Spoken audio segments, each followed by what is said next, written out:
Darbuotojo kortelę galite ištrinti personalo skiltyje.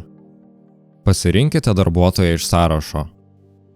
Pagrindinių darbuotojo duomenų skiltyje paslinkite puslapį žemyn iki panaikinti darbuotoją. Darbuotoją ištrinti galite tik tada, kai šis neturi sudarytų darbo sutarčių, nesvarbu sutartis aktyvi ar jau nutraukta. Jei tikrai norite ištrinti darbuotoją, visų pirma ištrinkite jo sutartis.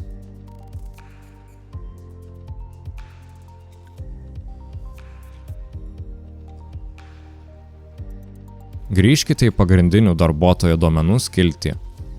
Paspauskite ištrinti ir patvirtinkite. Visi su šiuo darbuotoju susiję duomenys bus ištrinti. Jei istorinių duomenų ištrinti nenorite, darbuotojo kortelę galima neištrinti, o suarchyvuoti.